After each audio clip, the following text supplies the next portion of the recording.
Detective Harris called me into his office on a Tuesday morning, the kind that smelled like stale coffee and broken promises. I'd been at my desk filling out paperwork for a domestic assault case when his assistant gestured toward the closed door with a look that said, "This wasn't routine. Read. Sit down." Harris was 53, gray at the temples, and had the kind of tired eyes that came from 25 years watching the worst of humanity. He slid a folder across his desk. "We need someone for a long-term undercover operation. High risk, high reward. I'm recommending you." I opened the folder.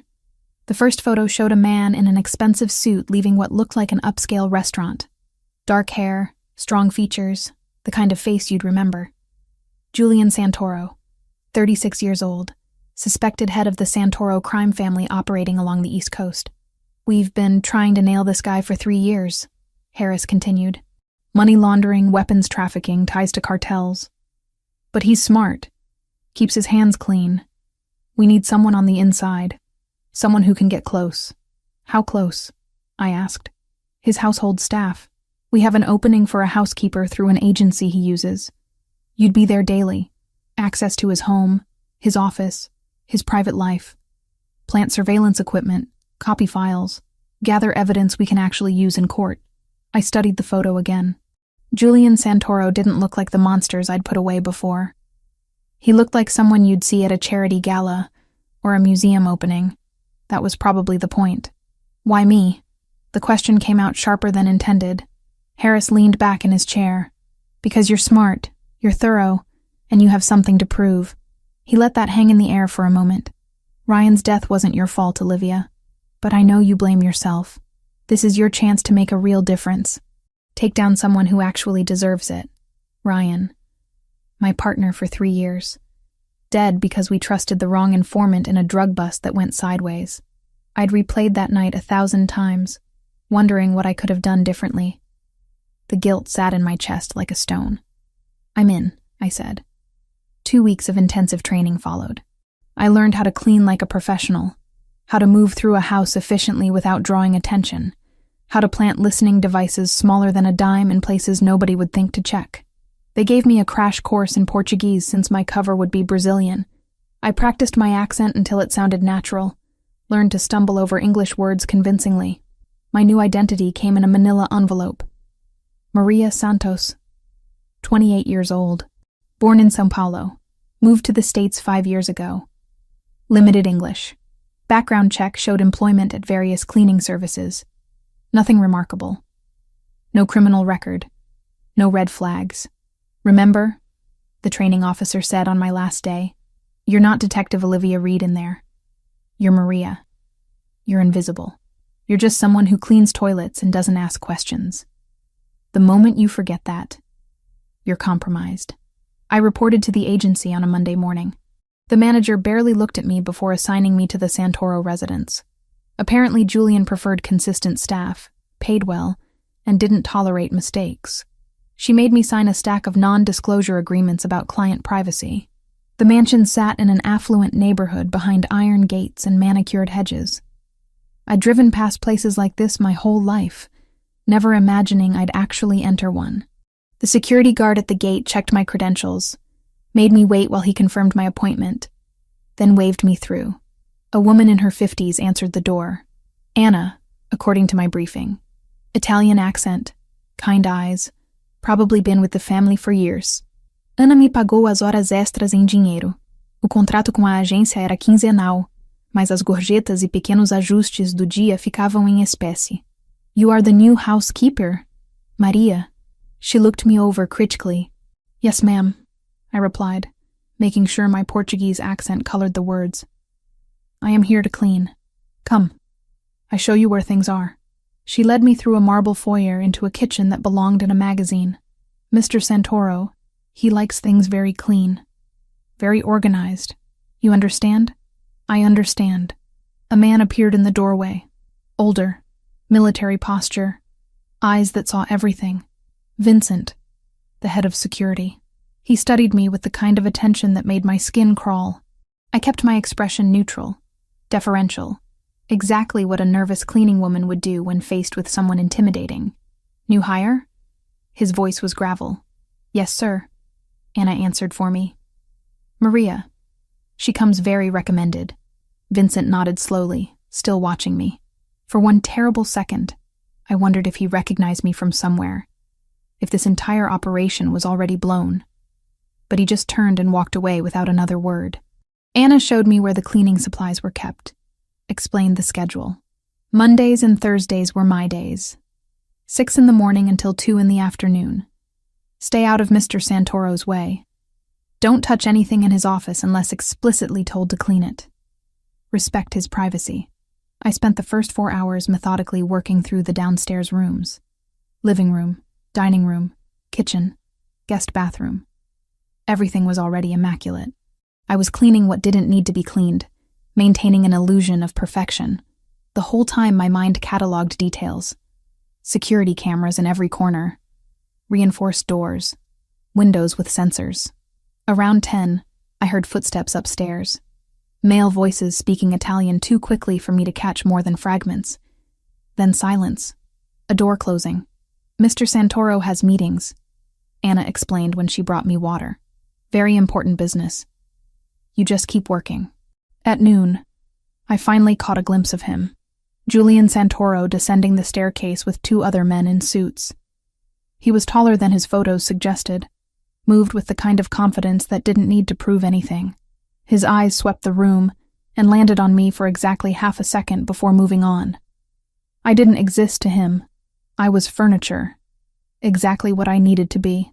The men left through the front door. Anna told me I could take lunch in the staff room, a small area off the kitchen where Paolo the driver was reading a newspaper. We nodded at each other. I ate the sandwich I'd brought in silence. By 1:30, the house was empty, except for Anna in the kitchen and Vincent somewhere monitoring security feeds. This was my window. I'd trained for this moment, knew exactly where to go, what to look for. Julian's office was on the 2nd floor, door unlocked. Inside, it looked like any wealthy businessman's workspace. Mahogany desk, leather chair, bookshelves lined with volumes that probably cost more than my car. I moved quickly, pulled out the device from the hidden pocket in my cargo pants. It looked like a small black button, adhesive backing.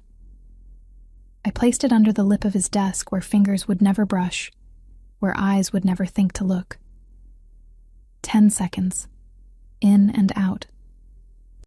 Back downstairs, I finished the bathrooms and left at exactly 2 o'clock like I was supposed to.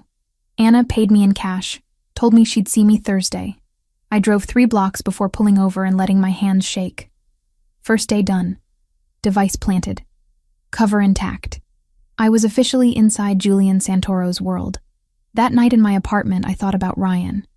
About how he'd always said the key to undercover work was committing to the role completely. Becoming someone else so thoroughly that you forgot yourself. I wondered if that's what had gotten him killed in the end. That commitment. That belief that he could control the situation. I pulled out his photo from my wallet. 3 years we'd worked together. 3 years of trust and partnership. Gone in 30 seconds of gunfire because we'd believed a lie. This one's for you, I whispered to the image. Thursday I'd go back. Plant more devices. Gather more intelligence. Get closer to a man who probably destroyed lives before breakfast. And somewhere in this process, I'd prove that Ryan's death meant something. That I could finish what we'd started. The mission was simple on paper. 30 days to gather evidence, build a case, bring down a criminal organization. Simple didn't mean easy, and it definitely didn't mean safe. Thursday came too quickly. I arrived at the mansion at 6 in the morning like I was supposed to. The sky still dark and heavy with clouds. The guard at the gate recognized me this time, barely glanced at my ID before waving me through. Anna was already in the kitchen when I let myself in through the back entrance. The smell of fresh coffee filled the air, mixing with something sweeter. Pastries, maybe. She nodded at me without interrupting whatever she was doing at the stove. I started in the living room like always. Vacuuming. Dusting surfaces that didn't have dust. Straightening pillows that were already straight. The listening device I'd planted in the office was transmitting to a receiver hidden in my car. Later tonight, I'd download the recordings and send them to Harris. For now, I just needed to maintain the routine. Julian came downstairs at 7:30.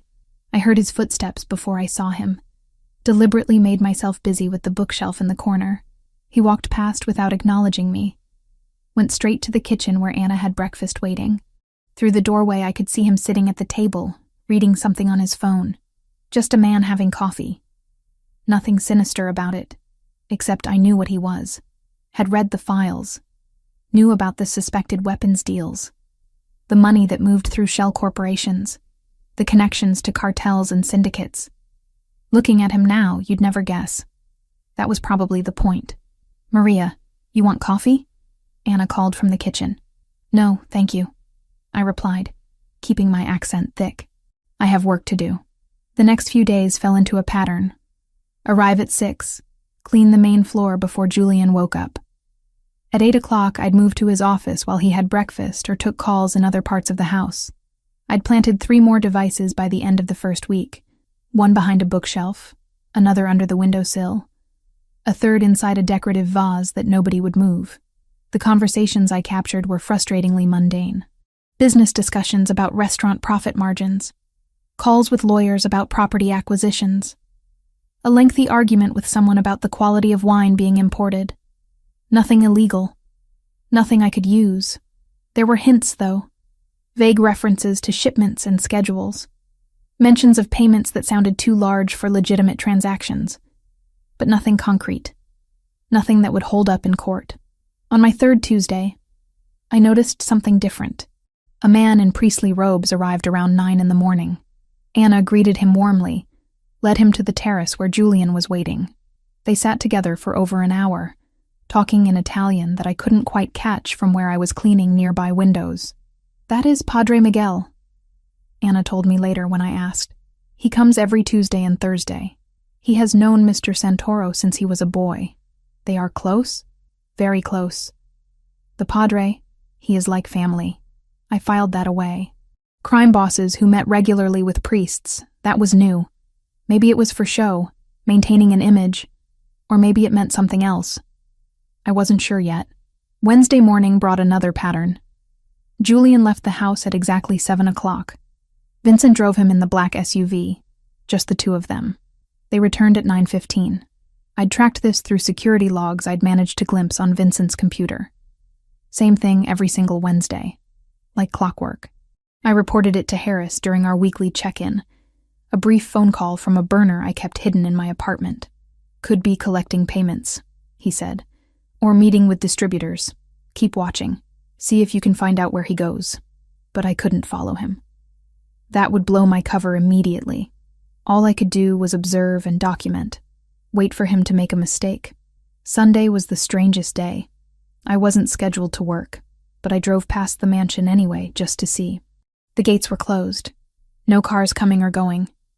When I checked the audio feeds later, they showed nothing. Hours of silence. Julian didn't conduct business on Sundays. Didn't take calls. Didn't meet with anyone. I thought about Ryan on Sunday evenings.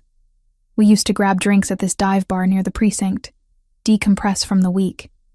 He'd been good at reading people. Better than me. Could spot a liar from across a room. I wondered what he'd make of Julian Santoro. Whether he'd see the same contradictions I was seeing. The expensive vase incident happened on Thursday of my 2nd week.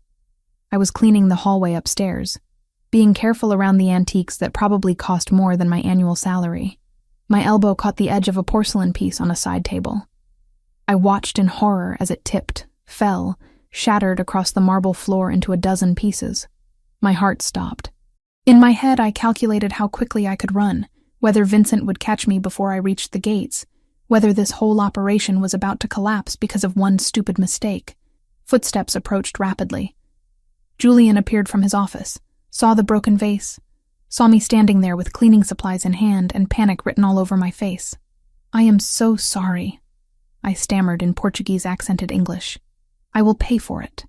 I will—" "Are you hurt?" The question caught me off guard. "What?" "Your hands. Did you cut yourself?" He was already checking, eyes scanning my arms for injuries. "There's glass everywhere." No, I am okay." "Good. That's what matters." He looked at the broken pieces scattered across the floor. "This was my grandmother's, but things break. People don't heal as easily." He said something in Italian that I didn't catch. then switched back to English. Anna will help you clean this up. Don't worry about the cost. These things happen. He walked away before I could respond. Left me standing there trying to reconcile the man who just prioritized my safety over a family heirloom with the criminal I was supposed to be investigating. Anna appeared with a broom and dustpan. Mr. Santoro, he is not like you expect, yes? No, I admitted. He is not. That night, I listened to 12 hours of audio recordings. Julian on the phone with someone named Francesco, discussing shipping routes and delivery schedules. Could be legitimate. Could be code for something else. Julian in a meeting with 3 men whose voices I didn't recognize, talking about expansion into new territories, business or criminal enterprise. Impossible to tell from context alone. And then, late at night when the house was supposedly empty, I heard something I wasn't prepared for. Julian's voice, alone in his office, speaking Italian in a tone I hadn't heard before. Soft. Broken. After several minutes, I realized what he was doing. He was talking to someone who wasn't there. To his dead wife, maybe. Telling her about his day. About the vase that broke. About missing her. I sat in my apartment with my laptop open, audio files playing through my headphones, and felt something I absolutely could not afford to feel. Sympathy. Vincent was watching me more carefully by the end of week 2. I'd catch him studying me when he thought I wasn't looking.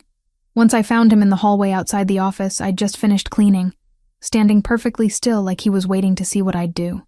Mr. Vincent, I said, keeping my voice neutral. You need something cleaned? No. He didn't elaborate, just kept looking at me with those calculating eyes.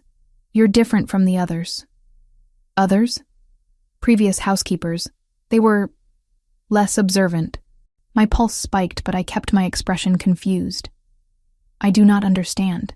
Don't you? He stepped closer. Be careful, Maria. This house has eyes everywhere. He walked away, leaving me with the distinct impression that he knew something, or suspected something. Either way, I'd just been warned. I should have reported it immediately. Should have told Harris that my cover might be compromised. But I didn't, because I wanted to stay.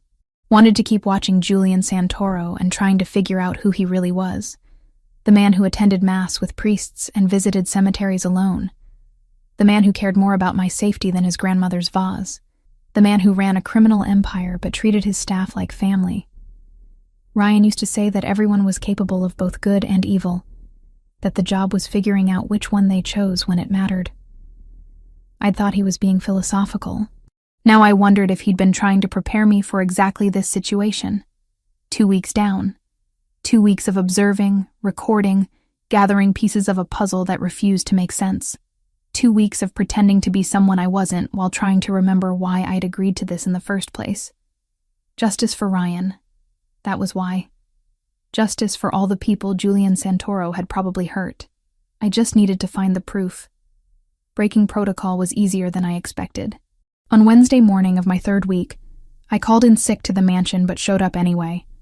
Not as Maria the housekeeper, as myself. Jeans, jacket, baseball cap pulled low. I parked 3 blocks away and waited. Julian's black SUV pulled out of the gates at exactly 7 o'clock.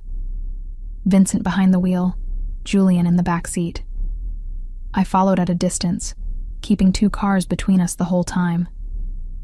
My hands were steady on the wheel even though my heart hammered against my ribs. This was stupid. Reckless.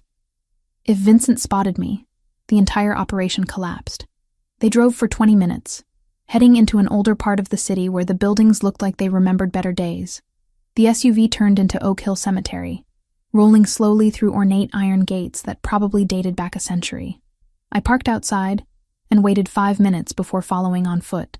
The cemetery stretched across several acres, headstones arranged in neat rows under ancient oak trees.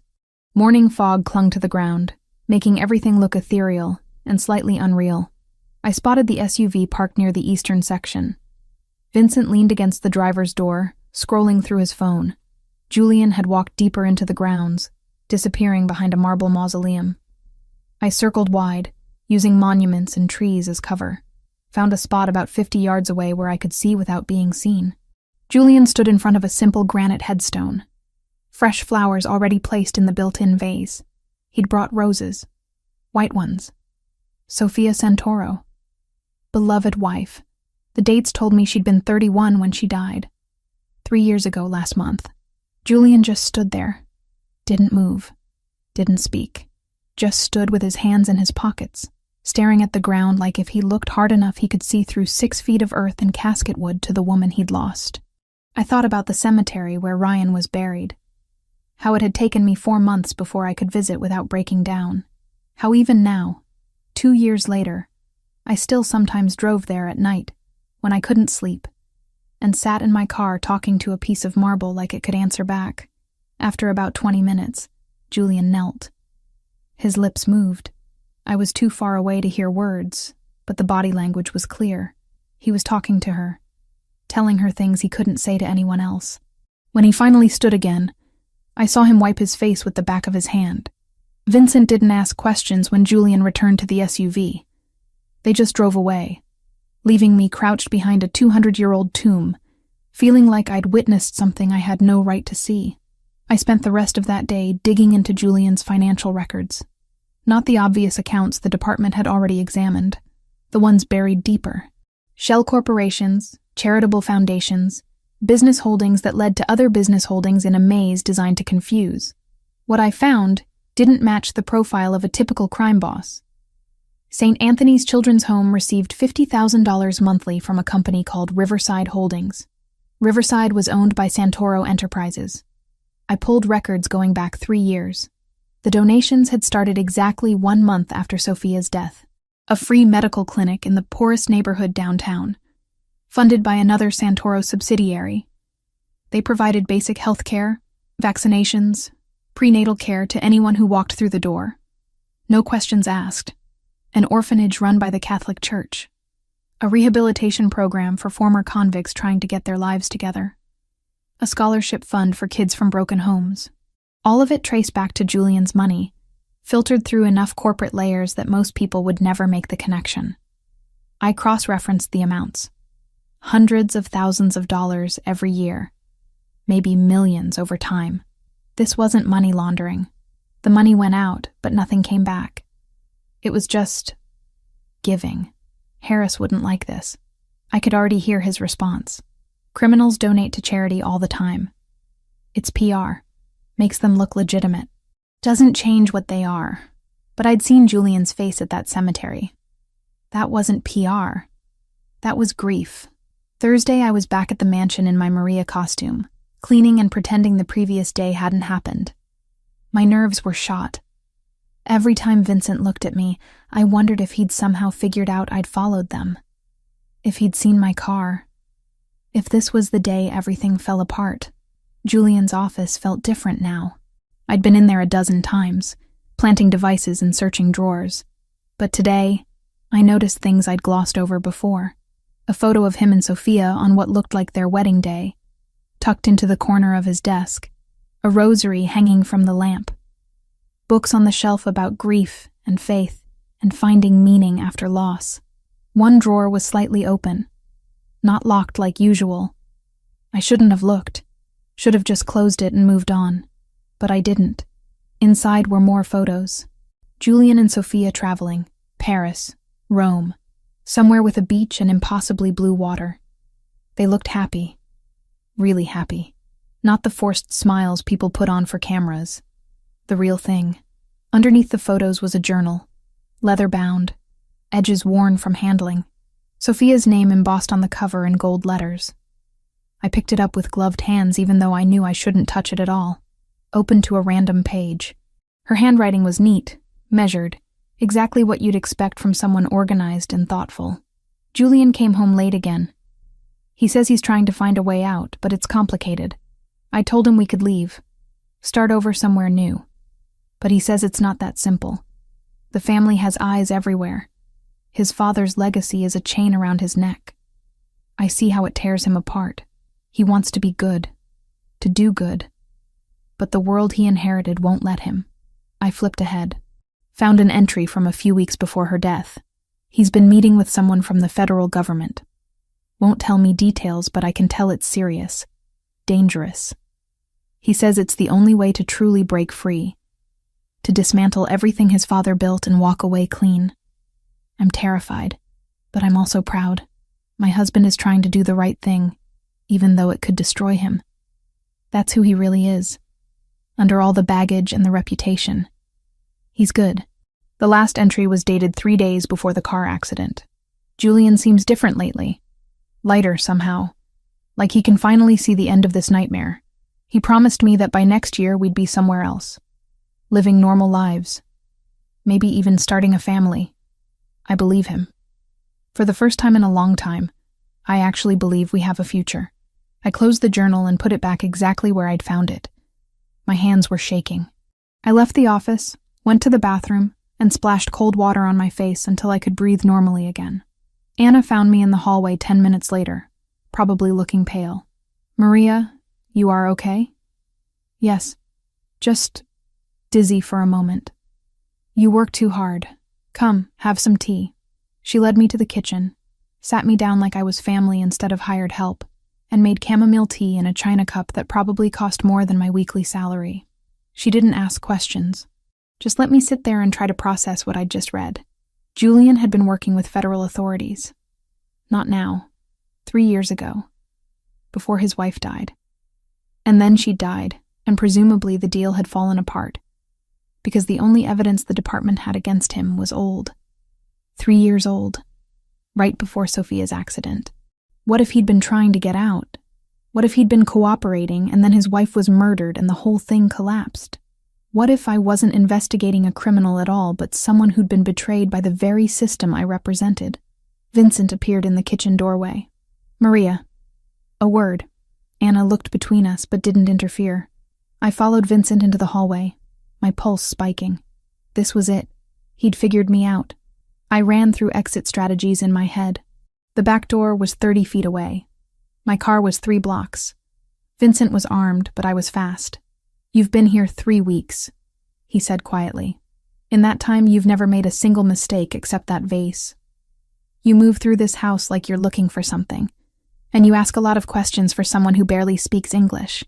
I do not understand." "Yes, you do." He stepped closer. "I know who you are, Olivia Reed. I've known since your 2nd day here." The world tilted. I opened my mouth, but nothing came out. "I'm not telling Mr. Santoro," Vincent continued. "Not yet, but I'm watching you. And I need you to understand something. This man you're investigating, he's trying to fix the mess he inherited. He's trying to be better than the legacy forced on him. If you destroy that because you're too focused on the past to see the present, you'll regret it." He walked away before I could respond, left me standing in the hallway trying to remember how to breathe. I should have called Harris immediately, should have aborted the mission. Vincent knowing my real identity meant operational security was completely compromised. But I didn't call, because Vincent had said he wasn't telling Julian. Which meant he was protecting him, or protecting me, or maybe both. I finished my shift in a daze, went home, sat on my couch staring at the wall until midnight. Ryan's photo was on my bookshelf. I picked it up, studied his face. "What would you do?" I asked the image. "If you found out the person you were investigating wasn't what you thought? If everything was more complicated than the file suggested?" Ryan didn't answer. He never did, but I remembered something he'd said once. The job isn't about punishing people for who they are. It's about stopping them from hurting others. If someone's trying to change, trying to be better, maybe that matters too. I'd thought he was being soft at the time. Now I wondered if he'd been trying to teach me something I was only just starting to understand. Julian Santoro wasn't a monster. He was a man trapped in circumstances he hadn't chosen, trying to find a way out while honoring a dead wife's memory, and doing what good he could with the resources he had. And I was the person who might destroy his last chance at redemption, because I was too afraid to question my orders. The call came at 3 a.m. Not to me, but I heard about it 6 hours later when I arrived at the mansion and found the entire place transformed into something resembling a war zone. Extra security at the gates, men I'd never seen before patrolling the grounds with visible weapons. Vincent barking orders into his phone in rapid Italian. Anna met me at the door, her face pale. There was trouble last night. At the port. Very bad trouble. What kind of trouble? She just shook her head and gestured for me to come inside. The house felt different. Colder somehow, despite the morning sun streaming through the windows. I went through my usual routine, but everything was off. The living room had muddy footprints tracked across the carpet. The kitchen smelled like disinfectant, the kind used to clean up blood. Julian came down the stairs at 8:30, and I barely recognized him. His shirt was wrinkled, partially untucked. His hair wasn't styled, just pushed back carelessly. But it was his face that stopped me. He looked like he'd aged 10 years overnight. Dark circles under his eyes. A cut on his cheekbone that had been cleaned but not bandaged. He didn't go to the kitchen. Didn't pour coffee. Just stood in the foyer staring at nothing while Vincent approached with a tablet, showing him something I couldn't see. Julian's jaw clenched. He nodded once, turned, and went back upstairs without a word. "What happened?" I asked Anna when I found her in the pantry. She was quiet for a long moment, arranging canned goods that didn't need arranging. The cartel. They attacked one of Mr. Santoro's operations. Tried to take territory that does not belong to them. Her hands shook slightly. Rico is dead. 3 others hurt. Mr. Santoro, he was there when it happened. Rico. I'd seen him around the house a few times. Young guy, maybe 24, always smiling. He'd helped me carry cleaning supplies up the stairs once, insisted even though it wasn't his job. How is Mr. Santoro handling it? Anna looked at me with eyes that had seen too much. How do you think? That boy's mother, she lost her husband 2 years ago. Rico was all she had. And now Mr. Santoro must go tell her that her son died working for him. The funeral was 3 days later. I wasn't supposed to attend, but I did anyway, standing at the back of the church in street clothes. Just another mourner. The place was packed. Rico's mother sat in the front pew, supported by 2 other women. She looked broken in a way that felt too familiar. Julian sat 3 rows back, not at the front where you'd expect someone of his position. He stayed through the entire service, through every prayer and hymn, through the mother's wailing grief when they closed the casket. When it was over, he approached her. I watched him kneel beside her wheelchair, take her hands in his, and speak words I couldn't hear. She touched his face like he was her own son, forgave him for something that maybe wasn't entirely his fault. Outside afterward, I overheard Vincent talking to another man about the arrangements. Julian had paid for everything. The funeral, the burial plot, a monthly pension for the mother for the rest of her life. He'd also set up accounts for Rico's 2 younger siblings to pay for college. He does this every time, the man said quietly. Takes care of them like family, because they are family. Vincent replied. That's what Mr. Santoro believes. You work for him, your family, and he doesn't abandon family.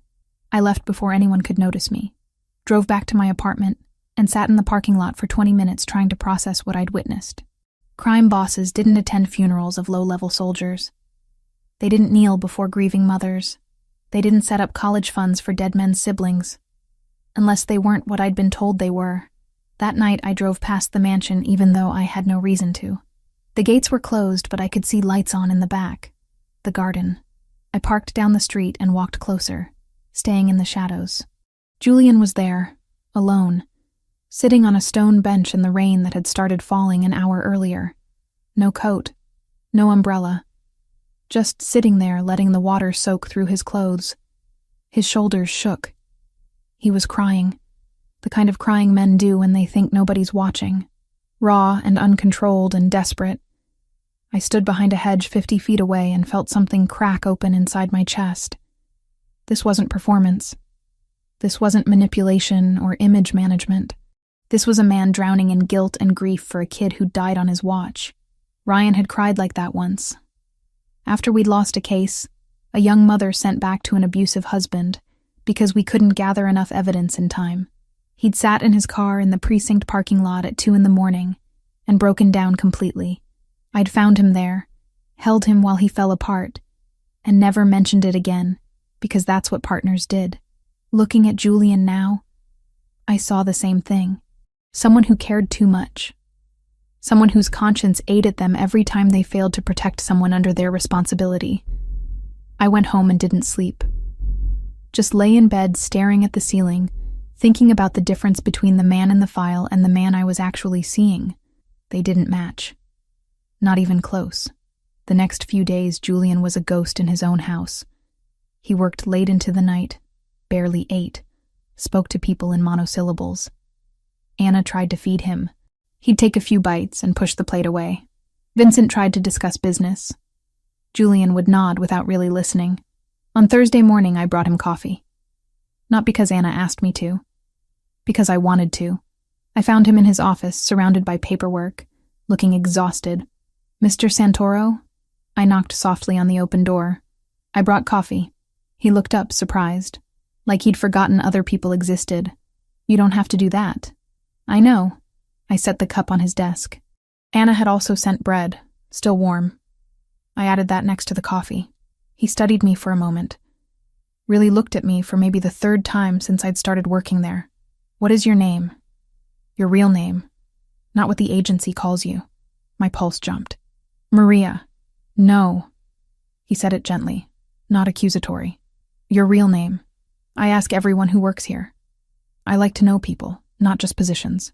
"Maria," I repeated, keeping my voice steady even though my heart hammered. "Maria Santos." He nodded slowly, like he didn't quite believe me, but wasn't going to push. "Thank you for the coffee, Maria. And the bread. It was kind. I should have left. Should have gone back to cleaning and maintaining my cover. Instead, I heard myself ask, "Are you okay?" "No." Simple. Honest. "But I will be. Eventually. I am sorry. About Rico. You knew him? He helped me once, with cleaning supplies. He was nice boy." I let my accent thicken. Turned nice into a word with 2 syllables. "Good person." Julian's expression crumbled slightly. "Yes, he was." He picked up the coffee, took a sip, set it down carefully. "Where are you from? In Brazil?" Here we go. The cover story I'd memorized. "São Paulo, but I leave 3 years ago." "Why did you leave?" "My husband, he was..." I looked down, playing the part. Not a good man. I needed to start new. Somewhere safe. When I looked up again, Julian's eyes were full of understanding that felt too genuine to be fake. "I'm sorry you went through that. No one should have to run from their own home." He paused. "You are safe here, Maria. While you work for me, no one will hurt you. I promise you that." The sincerity in his voice nearly broke me. This man, who I was supposed to be investigating for crimes I was increasingly certain he wasn't committing, had just promised to protect me from a danger that didn't exist. "Thank you," I whispered, and meant it for reasons I couldn't explain. After that, things changed. Julian started greeting me every morning when I arrived. Small nods, brief words in Portuguese that he clearly practiced. "Bom dia." "Como está?" "Good morning. How are you?" I'd respond in character, and he'd move on with his day. But those moments became something I looked forward to in a way that terrified me. I started noticing details I'd ignored before. How he always held doors for Anna. How he thanked Paulo every time they went somewhere. How he kept fresh flowers in every room because they made the house feel less empty. How he had photos of people scattered throughout his office. Not just Sophia. His parents. People who'd worked for him. Even a photo of himself as a child with an older man who had to be his father. He wasn't a monster. He was just a person trying to navigate an impossible situation he'd inherited through birth, rather than choice. Harris called on my second Monday. "We need results, Reed. You've been in there 3 weeks. Where's the evidence?" "I'm working on it." "Work faster. We have budget constraints. This operation is expensive. Either you find something actionable, or we pull you out." I hung up feeling sick, because the truth was, I didn't have anything. The financial records showed old activity, 3 years old, nothing current. The conversations I'd recorded were legitimate business discussions. The only illegal activity I'd witnessed was Julian trying to survive in a world that wanted to destroy him. That night, I sat at my kitchen table with all my notes spread out, trying to make them say something they didn't. Trying to turn a grieving widower who took care of his people into the criminal the department needed him to be. Ryan's photo watched me from the shelf. I imagined what he'd say about this. About manufacturing evidence to close a case. About destroying a man's life to meet quotas and look good for promotions. He'd tell me to follow the truth, wherever it led, even if it meant admitting we'd been wrong, even if it meant going against orders. I was 3 weeks into an operation that was supposed to prove Julian Santoro was a criminal. Instead, I was starting to suspect he might be the most decent person I'd met in years, and I had no idea what to do about that. The file cabinet in Julian's office had been locked for 3 weeks. On day 22, I found it open.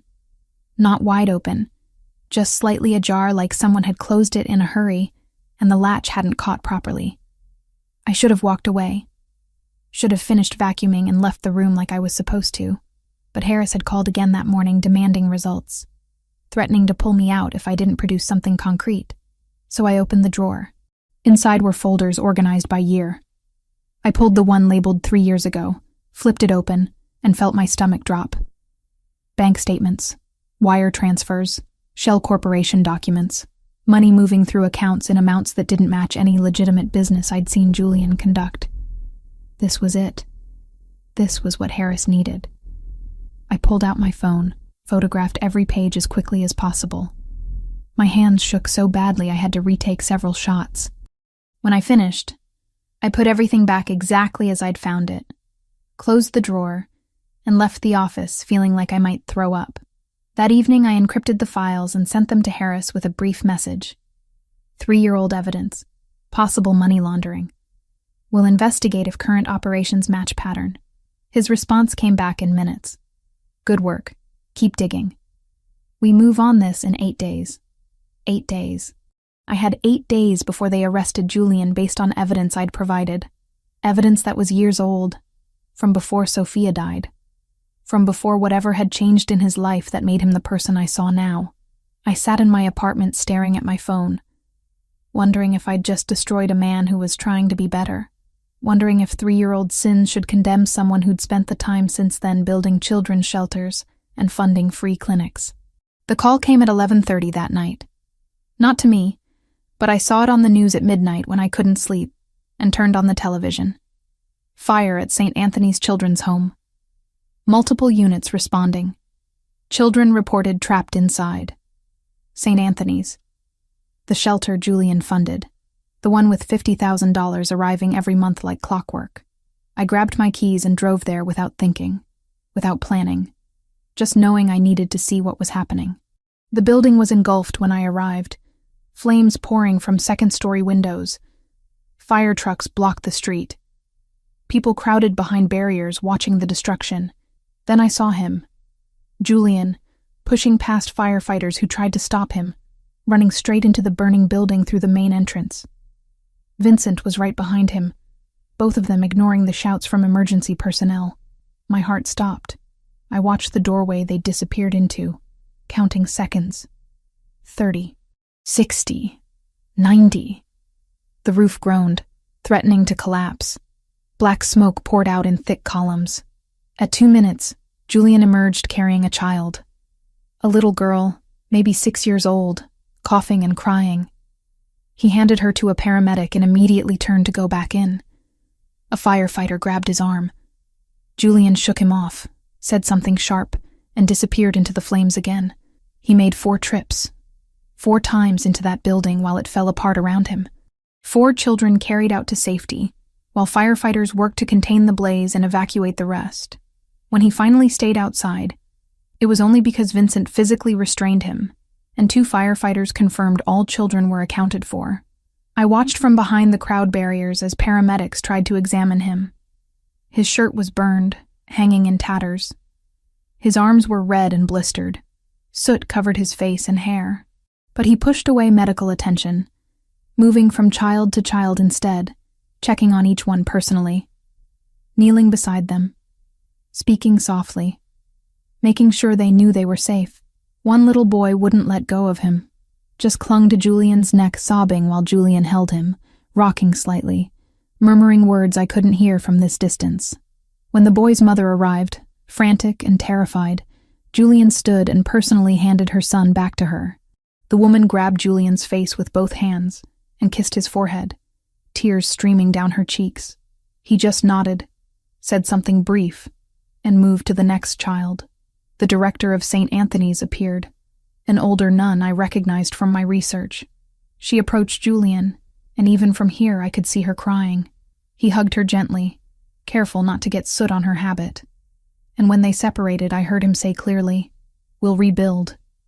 Bigger and better. I promise you, sister."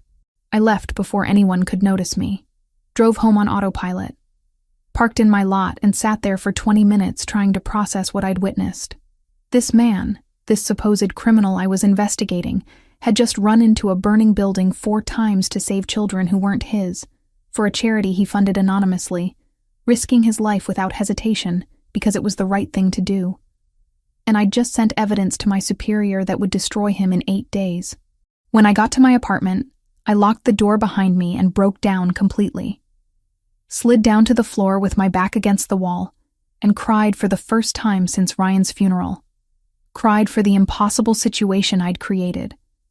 Cried for falling in love with someone I was supposed to destroy. Cried for not knowing what the hell to do about any of it, because that's what this was. Love. I'd fallen in love with Julian Santoro somewhere between the cemetery visits and the broken vase and the funeral for Rico and tonight's burning building. Fallen in love with a man whose past I was using to condemn his present. The next 3 days were torture. Julian came to the house with bandages on both forearms and a cough that wouldn't quit. Anna fussed over him constantly, bringing tea and forcing him to eat. He brushed off her concern, spent his time on the phone coordinating reconstruction of St. Anthony's and finding temporary housing for all 12 children. And he talked to me, started really talking in a way he hadn't before. We'd have these brief conversations when I brought him coffee or passed him in the hallway. He'd ask about Brazil, about my family, about whether I felt safe here. I'd answer in character, but the lies tasted like ash in my mouth. One afternoon he told me about Sophia, about how they'd met at a charity gala when he was 28 and she was 26. How she'd seen through the Santoro name to the person underneath. How she'd believed he could be better than his father's legacy. "She made me want to be worthy of her faith," he said quietly. We were in the library. Him sitting at the desk with papers spread everywhere. Me dusting shelves nearby. I was already working to change things when she died. Trying to fix the mistakes my family had made. But after, it became the only thing that mattered. Making sure her death meant something. "You honor her memory," I said softly. "With the shelter, with everything you do." He looked at me then. Really looked at me. And for a moment I forgot to maintain my accent. Forgot to be Maria. Just stood there as Olivia, falling deeper into something I couldn't afford to feel. "Thank you," he said, "for seeing that." On day 26, a storm rolled in that killed power to half the city. I was still at the mansion, running late because I'd been trying to plant one more listening device that kept malfunctioning. When the lights died, I was in the kitchen with the device in my hand. Julian appeared moments later with a flashlight. Power's out across the whole neighborhood. Could be hours before it's back. Anna had left early for a doctor's appointment. Paolo was off today. Vincent was handling something at the port. It was just us. "You should probably stay until the roads are clearer," Julian said. "That storm is getting worse." We ended up sitting at the kitchen table in near darkness, just the flashlight and occasional lightning providing illumination. Started talking to pass the time. Casual at first, then deeper. He told me about growing up Santoro, about the weight of expectations he never asked for, about watching his father hurt people and knowing even as a child that it was wrong, but not knowing how to stop it. I found myself telling him truths disguised as Maria's story, about losing people I loved, about feeling trapped by circumstances beyond my control, about wondering if you could ever truly escape your past, or if it followed you forever. "I think the past shapes us," Julian said, his face half hidden in shadow. "But it doesn't have to define us. We get to choose what we do with it, whether we let it destroy us or use it to become something better. And what did you choose? Better. Or at least I'm trying to be." He paused. "Some days I'm not sure if it's working." "It is," I said, and meant it completely. "You are a good person, Mr. Santoro." "Julian." He leaned forward slightly. "Please call me Julian." The space between us felt electric. charged with something dangerous and inevitable. I could see his face more clearly now, illuminated by a flash of lightning. Those dark eyes studying me like he was trying to figure out something important. "Maria," he said quietly, "can I ask you something?" "Yes." "Who are you, really?" My breath caught. "I told you—" "No." He shook his head. "I mean, who are you underneath the accent and the story about São Paulo and running from a bad husband? Because sometimes when you think I'm not looking, you forget to be her. And I see someone completely different. Someone complicated. I should have maintained the cover. Should have doubled down on Maria Santos and her fabricated life. Instead, I sat there frozen, unable to lie directly to his face in this moment of horrible, perfect honesty. "I am someone who is very confused," I finally whispered, letting my real voice through, about what is right and what is wrong, about duty and what? And feelings I should not have. The confession hung in the air between us. Julian's expression shifted, understanding dawning. He stood slowly, walked around the table until he was right in front of me, close enough that I had to tilt my head back to meet his eyes. "What feelings?" His voice was rough. I stood too, bringing us inches apart. "Julian, Thunder cracked directly overhead, so loud the windows rattled. The moment shattered. I stepped back quickly, putting distance between us, my heart racing so hard I thought it might break through my ribs. "I should go," I said, switching back to Maria's accent desperately. "Storm is not so bad. I can drive home." "Maria, wait." But I was already moving, grabbing my bag from the counter, heading for the door like the hounds of hell were chasing me. Because staying meant crossing a line I couldn't uncross, meant kissing him and falling completely, and losing whatever was left of my objectivity. I drove through the storm with tears blurring my vision, windshield wipers working overtime, and arrived home soaked and shaking. Sat in my car listening to thunder and wondering how the hell I was going to survive the next 8 days before Harris moved on the arrest warrant, before I destroyed the man I loved with evidence I'd provided, before I had to choose between my duty as a cop and the truth I'd uncovered about who Julian Santoro really was. Day 27 started like any other. I arrived at 6 in the morning, let myself in through the back door, started my routine, but everything felt wrong. My skin crawled with the knowledge that in 3 days Harris would move on the arrest warrant. 3 days until I destroyed Julian, based on evidence from a life he'd already left behind. Vincent was waiting in the garden when I went to empty the trash, just standing there among the roses like he'd been expecting me. My pulse spiked, but I kept walking, kept playing Maria Santos even though something in his posture told me the game was over. "We need to talk," he said quietly. "The real you and the real me. No more pretending." I stopped walking, considered running, decided against it. "I don't know what you mean." "Yes, you do, Detective Reed." He said my real name like he'd been saving it, waiting for the right moment. "I've known since your second week here. Recognized you from case files. You were Ryan Mitchell's partner, the one who survived." The mention of Ryan's name from Vincent's mouth felt like a violation. I dropped the trash bag, turned to face him fully. "If you've known that long, why didn't you tell Julian?" "Because I wanted to see what you'd do. Whether you were here to destroy him or discover the truth."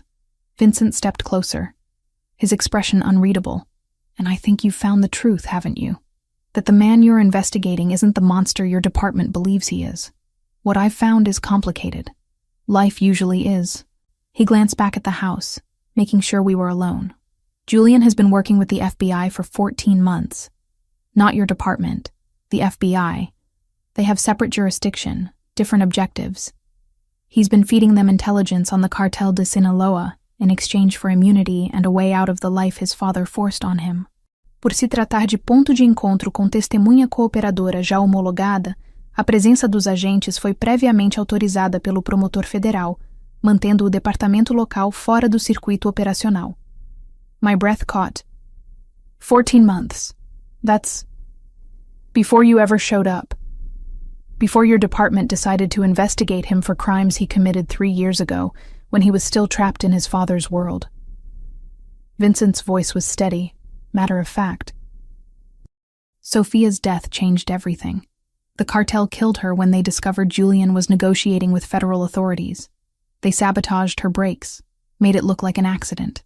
Julian has spent the last 3 years systematically dismantling them from the inside while trying to turn his family's legitimate businesses actually legitimate. I felt the ground shift beneath me. The financial records I found, the evidence I sent to my superior. That's all from before Sophia died. Exactly. 3-year-old crimes that he's already answering for through his FBI cooperation. If your department arrests him now, it blows the entire federal operation. The cartel walks. Julian loses his immunity deal, and he probably ends up dead within a week. Why are you telling me this? Vincent studied me with those calculating eyes that missed nothing. Because I see how you look at him. And more importantly, I see how he looks at you. Like maybe he's found something worth living for again after 3 years of just existing. He paused. And because I think you're a good cop who wants justice, not just an arrest. There's a difference. My department has a tupera, I said, testing the Portuguese word for mole. Someone corrupt who wants Julian dead before he can testify. We suspected as much. The FBI has been careful not to coordinate with local police for exactly that reason. Vincent crossed his arms. But they don't know about your operation. Your department went rogue, probably at the direction of whoever's being paid by the cartel. Harris. My superior's name tasted bitter. It has to be Detective Harris. He pushed for this operation. He's been demanding results. Then you have a decision to make, Detective Reed. You can follow your orders, arrest Julian in 3 days, and watch everything collapse. Or you can tell him the truth and help us stop this before it's too late. I looked at the mansion, at the windows of Julian's office where I could see him moving around inside. The man who ran into burning buildings for children, who visited his wife's grave every week, who carried guilt for every person hurt under his watch. He doesn't know about me, I said. You haven't told him I'm a cop. I wanted to see if you'd tell him yourself, if you'd choose honesty over duty. Vincent headed toward the house, paused at the door. You have until tomorrow morning. After that, I tell him everything. Better he hears it from you. I spent the rest of the day in a fog, going through motions while my mind raced. Every time Julian passed me in the hallway, every brief smile or word of greeting felt like a knife twisting. I was living a lie that was about to destroy both of us. By evening, I'd made my decision. I couldn't sleep anyway. At 2 a.m, I drove back to the mansion, parked 3 blocks away, walked to the property. Vincent was at the gate, saw me coming, and simply opened it without a word. Julian's office light was on. Of course it was. He rarely slept, haunted by ghosts and responsibilities. I let myself in through the back door, climbed the stairs, stood outside his office trying to remember how to breathe. He was at his desk surrounded by papers, reading something on his laptop. His hair was messy like he'd been running his hands through it. He'd discarded his jacket hours ago, rolled up his sleeves. He looked tired and human, and so far from the criminal mastermind my department had painted him as. I knocked softly on the door frame. He looked up, surprised, then concerned. Maria? What are you doing here at this hour? Is something wrong? Yes. I stepped inside, closed the door behind me. Everything is wrong. And I need to tell you the truth before I lose my nerve. He stood slowly, wariness creeping into his expression. What truth? My name isn't Maria Santos. I let my real voice through. No accent. Just me. It's Olivia Reed. I'm a detective with the city police department. I've been undercover in your house for 27 days, gathering evidence to arrest you for money laundering and weapons trafficking. The silence that followed was deafening. I watched emotions flicker across his face. Shock. Betrayal. Hurt. Anger. He took a step back like I'd struck him physically. You're a cop. His voice was flat, controlled in a way that scared me more than shouting would have. Yes. Everything was a lie. Maria, the story about Brazil, running from an abusive husband. All of it. Yes, I whispered. All of it was a lie except what? Now there was anger, sharp and cutting. Except the part where you planted listening devices in my home? Or the part where you photographed my private files? Or maybe the part where you pretended to care while gathering evidence to destroy me? Except the part where I fell in love with you. The confession hung between us. Julian's expression cracked, showing the pain underneath. Don't you dare use that word after everything you've done. I know I have no right. I know I betrayed your trust in the worst possible way. But you need to hear the rest because your life is in danger. I spoke quickly, desperately. I sent those financial records to my superior. He's moving on an arrest warrant in 3 days. But Vincent told me everything this morning. About the FBI, about Sophia, about the cartel. I didn't know. I swear I didn't know you were working with federal authorities. Vincent told you. His eyes narrowed. He knew what you were? Since my 2nd week here. He was protecting you by watching me. Making sure I didn't... I broke off, pressing my hands against my face. The evidence I found is 3 years old. From before Sophia died. Before you started cooperating. My department is compromised. Someone wants you dead before you can testify against the cartel. And I helped them without realizing what I was doing. Julian sat down heavily in his chair, processing. When he looked at me again, the anger had cooled into something more dangerous. Calculation. Why are you telling me this now? Because it's the right thing to do. Because you deserve to know. Because... I took a shaking breath. Because watching you risk your life for those children in that fire made me realize that everything I thought I knew about you was wrong. You're not a criminal, Julian. You're a man trying to fix the mistakes of a legacy you never asked for. I am a criminal. His voice was bitter. I've done things you couldn't begin to imagine. Hurt people. Made choices that keep me awake at night. The fact that I'm trying to be better now doesn't erase the past. No. But it should matter. Your cooperation with the FBI matters. What you've built with the shelters and clinics matters. You matter. I stepped closer to his desk. And if my department arrests you in 3 days, all of that ends. The cartel wins. You die. And everyone you're trying to help loses the protection you provide. So what do you suggest, Detective Reed? The formality of my title from his lips hurt. That we run? Disappear? Spend the rest of our lives looking over our shoulders? I suggest we work together. Contact your FBI handler. Coordinate with them to identify the corrupt cop in my department and stop the arrest before it happens. I pulled out my phone, set it on his desk. I have recordings. Evidence of my superior's involvement. It might be enough to prove he's being paid by the cartel. Julian stared at the phone, then at me.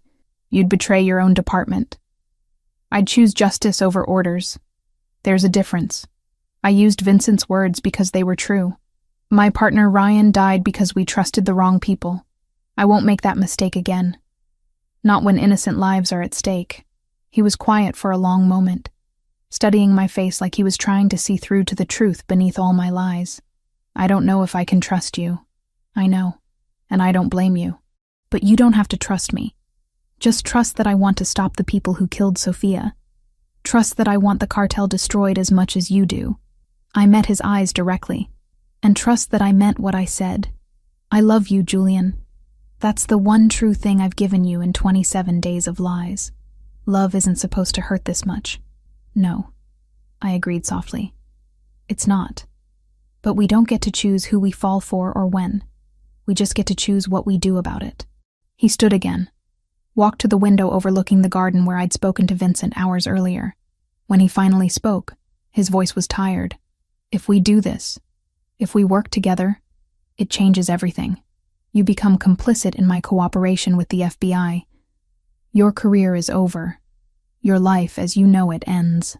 My life as I knew it ended the moment I realized the man I was investigating was better than the system I worked for. Julian turned to face me fully. We have 3 days. Maybe less if your superior moves faster than expected. This is going to be dangerous, Olivia. People are going to get hurt. You could get hurt. I'm already hurt. I touched my chest where my heart felt like it was breaking. But I'd rather fight beside you than watch you destroyed by my mistakes. He nodded slowly. Then we fight. Together. And pray that it's enough to survive what's coming. By dawn, we had a plan. Julian's FBI handler was Special Agent Sarah Brooks, based out of the federal building downtown. Vincent contacted her at 5 in the morning, used code words that confirmed this was urgent. She arrived at the mansion at 6:30 with 2 other agents, all looking grim. "You're telling me there's a corrupt detective in the local PD trying to compromise our operation?" Brooks was mid-40s, sharp eyes, the kind of person who'd seen every con in the book. She looked at me with professional suspicion. "And you're that detective's undercover operative who's now switching sides?" "I'm choosing the right side," I corrected. "Detective Harris has been pushing this investigation from the beginning. He demanded results, set an arrest timeline that coincides exactly with Julian's upcoming testimony against the cartel. It's not coincidence." Brooks pulled out a tablet, started making notes. "We've suspected a leak in local law enforcement for months. That's why we've kept this operation completely compartmentalized. But if they've managed to plant someone inside your precinct specifically to target Mr. Santoro, that's bold even for the cartel." "They killed his wife," I said quietly. "Bold is their specialty." Julian stood by the window, arms crossed, watching the exchange with controlled intensity. We hadn't talked about us since my confession hours earlier, hadn't addressed the wreckage of trust between us. Right now, survival took priority over feelings. Brooks outlined the plan. Julian would continue his normal routine, pretending he had no idea about the impending arrest. I would return to the precinct, act like nothing had changed, and wait for Harris to make his move. The FBI would monitor everything, ready to intervene the moment the cartel showed their hand. "The arrest is scheduled for day 30, I explained. "That's tomorrow. Harris will probably try to kill Julian during the operation to make it look like self-defense or an unfortunate casualty. Either way, Julian dies before he can testify. Which means we need to flip this," Brooks said. "Use you as bait to draw out Harris and any cartel operatives he's working with. Catch them all in one move." Vincent stepped forward. "How do we keep Mr. Santoro safe during this? If the cartel realizes the trap, they'll send everything they have. Federal tactical teams will be positioned at strategic points. The moment Harris or anyone else makes a move, we shut it down." Brooks looked at Julian. "But you're right that this is dangerous. Mr. Santoro, you'll be exposed during the operation. There's real risk here." "I've been at risk for 3 years," Julian replied. "Ever since I decided to turn against my father's legacy. This just makes it official." I spent the rest of the morning going over every detail of my communications with Harris. Every email, every phone call, every report I'd submitted. Brooks recorded it all, building a case against him that would hold up in federal court. By noon, the plan was set. I'd go back to my apartment, respond to Harris's messages like everything was normal. Tomorrow morning I'd meet him at the precinct for final operational briefing. Then the arrest would proceed as planned, except this time the FBI would be waiting. Julian walked me to my car when it was time to leave. Vincent and Brooks gave us privacy, staying inside while we stood in the driveway under gray afternoon sky. "This is insane," I said, unable to look at him directly. "Using you as bait, risking your life because I gave Harris the evidence he needed. You didn't know, and you came back to fix it. That counts for something." His voice was softer than it had been hours ago. Some of the anger had cooled, leaving exhaustion behind. "Olivia, after tomorrow, assuming we both survive, you understand what happens next. You go into witness protection, testify against the cartel, disappear for however long it takes to ensure you're safe. 2 years minimum, probably longer. New identity, new location, no contact with anyone from this life, including you." He finally looked at me directly. "And you'll go back to being a detective. Different precinct, probably, given that half your department will be under investigation. But you'll rebuild your career. Have the life you were supposed to have." "The life I was supposed to have doesn't include falling in love with someone I can't be with." "No," he agreed quietly. "It doesn't. But we knew from the beginning this couldn't work, even before you told me the truth. A cop and a criminal. It's not exactly a foundation for forever. You're not a criminal anymore. You're someone trying to fix the damage and build something better. The law doesn't distinguish between what I was and what I'm trying to become. Neither does my past." He stepped closer, close enough that I could see the exhaustion in his eyes, the weight he carried. "But for what it's worth, these last few weeks with you, even the parts that were lies, made me feel human again. made me remember what it was like to want something beyond survival and revenge. Tears burned behind my eyes. Julian, I'm sorry. For everything. For lying. For the investigation. For loving you when I have no right to. Stop apologizing for that part. You can't choose who you love any more than I could. His hand came up, cupped my face gently. Tomorrow we do what needs to be done. We stop Harris, protect the FBI operation, and make sure the cartel pays for Sophia and Rico and everyone else they've destroyed. After that, he trailed off. After that, we go our separate ways. Yes, the word sounded like it cost him. But tonight, for these few hours before everything changes, can we just be two people who found something real in the worst possible circumstances? I should have said no. Should have maintained professional distance. Should have protected what was left of my heart. Instead, I nodded. We went inside. Told Brooks and Vincent that I was staying until after dark for security reasons. Nobody questioned it. Maybe they understood better than we did that some moments only come once. The library became our sanctuary.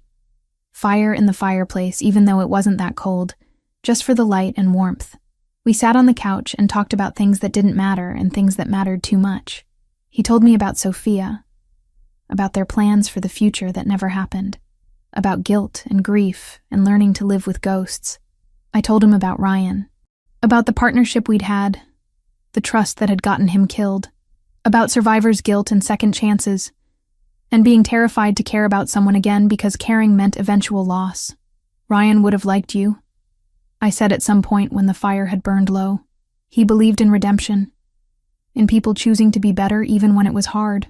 He sounds like he was a good man, a good partner. He was. I wish you could have met him. I pulled out my wallet, found the photo I'd carried for 2 years. Ryan in his dress uniform, smiling at something off camera. I think he'd understand what I'm doing. Why I'm choosing this instead of following orders blindly. Julian took the photo carefully, studied it. Thank you for showing me this. For trusting me with something that matters. When he tried to hand it back, I stopped him. Keep it, as a reminder that good cops exist, that not everyone wearing a badge is corrupt or blind or unwilling to see the truth. He looked at me for a long moment, then nodded, pulled something from his pocket in return. A rosary, old and worn, the beads smooth from years of use. This was Sophia's. Her grandmother gave it to her when she immigrated from Italy. She never went anywhere without it. I stared at the delicate silver chain. Julian, I can't take this. It's too important, which is exactly why I want you to have it. He placed it in my palm, closed my fingers around it. Sophia would have liked you, Olivia. She believed that love could exist even in dark places, that it was worth fighting for even when the odds were impossible. She'd want you to have something that meant everything to her. The tears came then, quiet and steady. He pulled me against his chest, held me while I cried for everything we were about to lose. His hands moved through my hair, his breath warm against my temple. When I finally looked up, his eyes were wet too. I love you, I whispered. I know it's complicated and impossible and completely insane, but I love you, Julian Santoro. I love you too, Olivia Reed. And if there's any justice in this world, if we survive tomorrow and the universe has any mercy left, we'll find our way back to each other. Somehow. He kissed me then, gentle at first, then desperate, like we were trying to memorize each other through touch alone. We moved together naturally, inevitably, two people who'd been circling this moment since the first real conversation. It wasn't just physical. It was goodbye and hello and everything in between. Later, in the quiet hours before dawn, we lay tangled together on the library couch, the fire reduced to embers. Julian's fingers traced absent patterns on my shoulder. Sophia's rosary was around my neck. Ryan's photo was in Julian's pocket. Promise me something, he said quietly. Tomorrow, when everything goes to hell, you run if you need to. Don't try to be a hero. Don't sacrifice yourself for me. I can't promise that. Olivia, you'd do the same for me. You ran into a burning building for children you'd never met. You think I'm going to stand by and watch someone kill you? I lifted my head to look at him. We protect each other tomorrow. Both of us survive. That's the only acceptable outcome. He smiled, sad and beautiful. You're stubborn. "You're one to talk. We're going to make it through this," he said, like saying it could make it true. "And then, when it's safe, when the cartel is destroyed, and I've paid my debt to society and you've rebuilt your career, we'll find each other again. I don't care if it takes 2 years or 10. I'll wait." So will I. We stayed like that until the sun rose, holding on to something we both knew was already slipping away. In a few hours, I'd returned to being Detective Reed, and he'd become bait in a trap designed to save his life while ending the world we'd built in 30 days. But for this moment, we were just Julian and Olivia, two people who'd found love in impossible circumstances and were brave enough to believe it might survive what came next. Day 30 arrived with deceptive calm. I met Harris at the precinct at 7 in the morning, wearing my detective shield and the wire the FBI had provided. He looked tired, agitated in a way that set off every alarm bell in my training. "Operations a go for 1000 hours, he said, spreading tactical maps across the briefing room table. "We move on the Santoro residence with full force. SWAT will breach the front entrance while you and I take the back with tactical support." "Understood." I kept my voice steady, even though my heart was racing. "What about surveillance? Has he shown any indication he knows we're coming?" "None." Vincent reported normal activity this morning. Santoro's in his office conducting business like any other day. Harris pulled out his service weapon, checked the magazine. "This ends today, Reed. One way or another." The phrasing made my blood run cold. One way or another. Like he'd already decided Julian wasn't going to survive the arrest. Brooks had warned me that Harris would try something during the operation itself. Use the chaos of the breach to take Julian out and claim self-defense or crossfire. I had FBI agents positioned at strategic points around the mansion, federal tactical teams ready to intervene. But Harris was a veteran cop who'd survived 25 years on the street. He knew how to create opportunities that looked accidental. At 9:45 we rolled out. 6 patrol units, 2 SWAT vans, and unmarked vehicles carrying federal agents Harris didn't know about. I rode with Harris, my weapon holstered, but my nerves screaming that something was about to go very wrong. The convoy stopped 3 blocks from the mansion. SWAT assembled, checking gear and running final communications checks. I saw federal agents mixed among them, recognized Brooks in tactical gear coordinating with the SWAT commander. Harris stood apart, speaking quietly into his phone. His body language was wrong, tense, anticipatory. At 9:58 we moved into position. I was supposed to be with Harris at the rear entrance, but I deliberately lagged behind, watching him. He kept checking his phone, kept glancing toward the tree line on the western side of the property. That's when I saw it. A figure moving through the shadows of those trees. Someone with a rifle, positioning for a clear shot at the mansion's main windows. At Julian's office specifically. Harris wasn't going to kill Julian himself. He'd hired a sniper to do it during the confusion of the breach. Make it look like the cartel had attacked during the arrest. Eliminate Julian and destroy the FBI's case in one move. I didn't think. Just ran, pulling my weapon and screaming into the wire. "Sniper in the western tree line. Harris is compromised. Move now." Everything happened at once. The sniper turned toward me, rifle swinging around. Harris shouted something I didn't hear. The mansion's front door burst open as SWAT breached, and Julian appeared in his office window, exactly where the sniper needed him to be. I threw myself forward, putting my body between the window and the shooter. The shot cracked loud enough to make my ears ring. Something punched into my left shoulder, spinning me sideways. I hit the ground hard, weapon flying from my grip.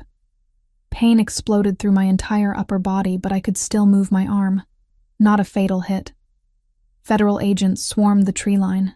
I heard more gunfire, shouting, someone calling for medical. Through the chaos, I saw Vincent and Julian's men emerging from concealed positions, surrounding the property. Brooks had positioned them there as backup, ensuring Julian had protection from all angles. Harris tried to run. Made it maybe 20 feet before 2 federal agents tackled him to the ground. They had his hands zip-tied behind his back within seconds, Miranda rights being read while he struggled and cursed. I lay on the grass trying to breathe through the pain. A paramedic appeared, started cutting away my jacket to assess the wound. "Clean through and through," she said, pressing gauze hard enough to make me gasp. "You're lucky. Missed the bone and major vessels. Julian, I managed. Is he? Mr. Santoro is secure. Brooks appeared in my field of vision, kneeling beside me. Vincent got him to the panic room the moment SWAT breached. He's safe, Detective Reed. Thanks to you. They loaded me into an ambulance. As the doors closed, I caught one glimpse of Julian being led out by federal agents, Vincent at his side. Our eyes met across the distance. He looked terrified, relieved, devastated. Then the ambulance doors shut, and he was gone. I spent 4 weeks in the hospital. The bullet had done more damage than initially thought, required 2 surgeries to repair muscle and tissue. Physical therapy started in week 2, painful sessions of regaining range of motion. Brooks visited regularly, keeping me updated on the case. Harris had been working for the cartel for 18 months. They'd paid him $200,000 to eliminate Julian before his testimony. He'd compromised 3 previous FBI operations, gotten 2 other witnesses killed. The evidence against him was overwhelming.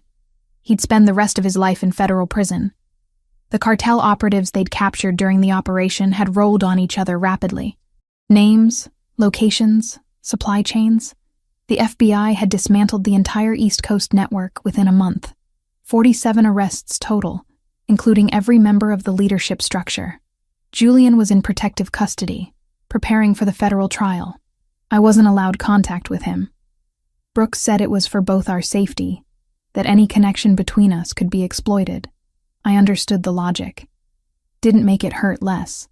On my last day in the hospital, a nurse brought me a manila envelope. Someone left this at the front desk for you. Said it was important. Inside was a single piece of paper. Julian's handwriting. No signature. Nothing that could identify him if someone else found it. Just words that I read until I'd memorized every letter. You saved my life in every way a person can be saved. Thank you for seeing who I was trying to become instead of who I'd been. Wait for me. However long it takes. I'll find you again. Tucked behind the letter was Ryan's photo, the one I'd given Julian that last night. And Sophia's rosary, the one I'd been wearing when I was shot. They'd given me back my most precious things. A promise that he'd keep his. The department gave me a commendation for bravery and exposing corruption. I accepted it in a ceremony I barely remember, still numb from everything that had happened. My captain offered me any position I wanted in the precinct. I requested a transfer instead. Couldn't stay in a place filled with memories of Ryan and Julian and all the ways my life had fallen apart and rebuilt itself. I was promoted to sergeant detective in a city 3 states away. Started over in a department that didn't know my history. Didn't know about the undercover operation or the man I'd fallen in love with while investigating him. Just knew I'd been decorated for exceptional service and had a track record of closing difficult cases. Vincent sent updates every few months through encrypted channels. Julian had testified. The trial had lasted 3 weeks. Every defendant was convicted.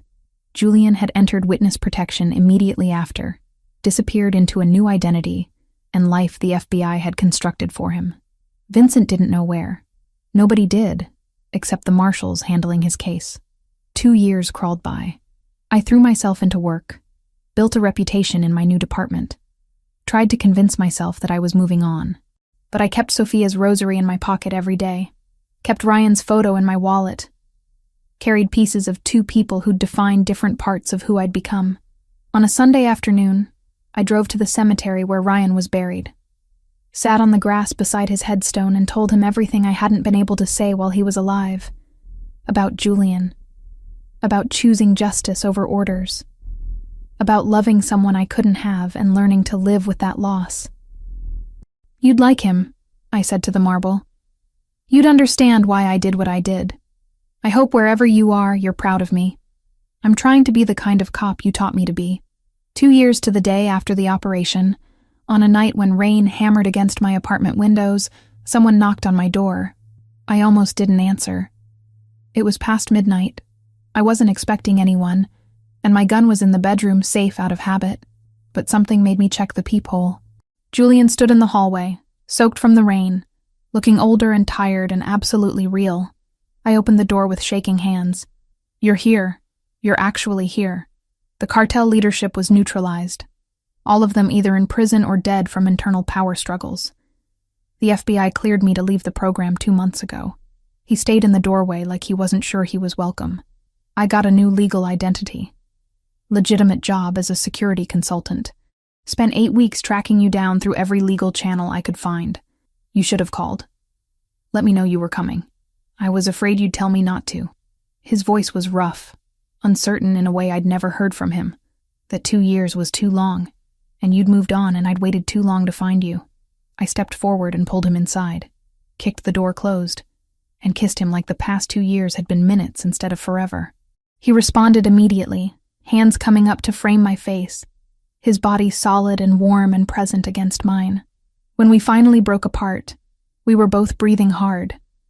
My apartment was small and ordinary, nothing like his mansion, but standing here in my tiny living room with rain drumming overhead, it felt like the only place either of us needed to be. I didn't move on, I said quietly. I tried, but you don't move on from something that changes you fundamentally. I'm not the same person I was. He touched the rosary I'd pulled out from under my shirt, the chain still around my neck after 2 years. The program, the isolation, rebuilding myself from scratch. It was necessary, but it was hard. I'm different too. What we went through, what we survived. It changed both of us. I led him to the couch, sat down still holding his hand. I don't know what this looks like now.